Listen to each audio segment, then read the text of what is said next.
Just 13% of Australian voters think Anthony Albanese is doing enough to address cost of living pressures, and only 1/4 believe the economy is being well managed. This is all according to industry polling. Joining me live now is research partner at SEC Newgate Australia, David Stolper. Thanks so much for your time, David. Good to see you. Hi, Laura. Great You've to be done here. a bit of a deep dive on the mood of the nation, if you like. Right. There's 10 points, so let's go through them all. First of all, the question that you've asked, Australia heading in the wrong direction. A clear majority think it is. That's right. So we've seen a distinct downturn in the national mood just over the last 2 months.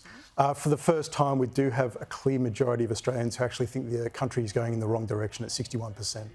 And government's taking the blame. So the perceived performance of governments actually taking credit, but also taking the blame when things go wrong. What was the finding there?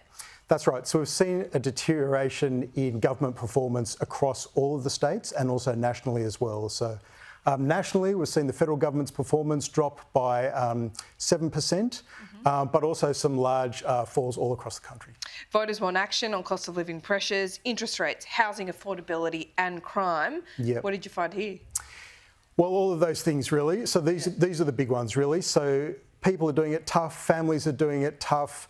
We've got rising prices in terms of grocery prices, electricity bills, housing affordability, particularly rental affordability, increasingly a priority there. Growing pessimism about the economy. This is all not surprising, is it? It's kind of wall-to-wall gloom, to tell you the truth. Yeah. So big changes this month. But as you mentioned, so most predict the economy is going to be worse in 3 months. Most predict that the economy is going to be worse in a year. We're still most likely to believe it's going to be better in 3 years, but that level of optimism has also been falling a bit. More Australians experiencing financial pain? Yeah.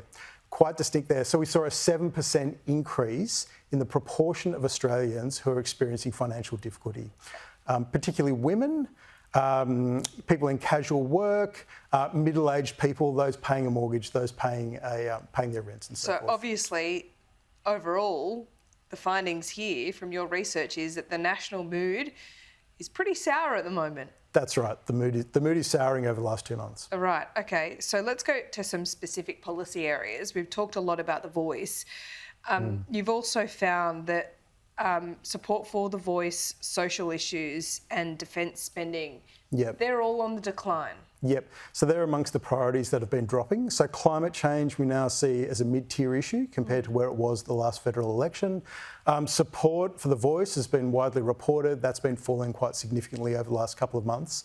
And also some smaller support for some of the lower order social issues as well and things that aren't rating so highly. You mentioned climate change. This is also one of the key findings in this research. It's sliding as a priority. I mean, this is never a surprise. When cost of living and you can't afford to pay your electricity bills and mortgage and rent, climate change and action on climate change usually does slide down the priority list, and you confirm that. Yep, you're exactly right. And you've seen these trends over the last 10, 15 years. It goes through phases of going up, going down. I think what's interesting in these results as well, though, is although concern with climate change is going down, there still is strong enthusiasm for the transition to renewables, most still supporting that. And if anything, people are more likely to be saying that it's going too slowly rather than too quickly. So those numbers are sliding just a little bit, but still holding up quite strong. National obsession with the housing market continues, but what you found here is that people feel like it's a bad time to buy, rent or invest.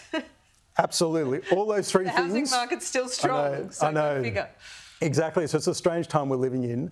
Not a good time to do anything when it comes to housing, particularly not a good time to be renting a new property. That's the biggest challenge across the country, but also in some areas like Victoria and Melbourne, only 15% of people agreeing it's a good time to be renting in Melbourne. Wow. Okay, so all of this, the gloom of the research you've found, we're all a bit nervous, pessimistic at the moment about where it's all heading.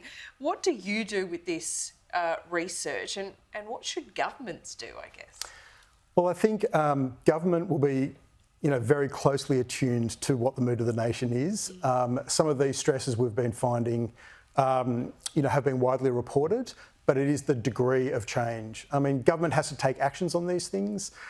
Certainly it's difficult when you're trying to manage the budget, engineer this economic slowdown, if you will. Yeah. But do it in a way that doesn't hurt people who are really struggling. I think just a bit of a tidbit, it's quite interesting that we're still not seeing a growth in the proportion of people who are really struggling financially. So those people who are really struggling to make ends meet, that's been stable at 11%, and I know there's been some targeted policies and so forth from the government there. Seem to be enjoying a European summer or Bali or something like that. I don't know. Perhaps. Let's. I just quickly want to hone in on the voice. Yeah. This research found that only 43% of Australians support the Indigenous voice to Parliament. That's down from 52% in April. Yep. Why the change in those intervening months, do you think? Look, we haven't gone into it in a lot of detail in this particular study, but I think there's a few factors at play there based on previous research we've done. I think certainly various Indigenous leaders coming out and being opposed to it, I think that has certainly hurt the Yes campaign.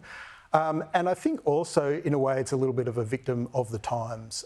So, people are prioritising other issues, far more strongly. So I think that could be playing into it a little bit. But there's a range of factors. And there. Corporate Australia is really getting behind the voice, the Yes campaign. Might this change some minds in the big cities? I don't know. I mean, you still would say, although support has been slipping, there still is more support than opposition, and a lot of people are still to make up their minds. So I think it's still too early to say whether it will or not get up. We're a couple of months away. We don't even have a date yet. Exactly right. And we know that 3 months is a very long time in Absolutely, politics. that's right. Okay. Well, very interesting indeed, David. Thanks for taking us through the research. No worries, my pleasure.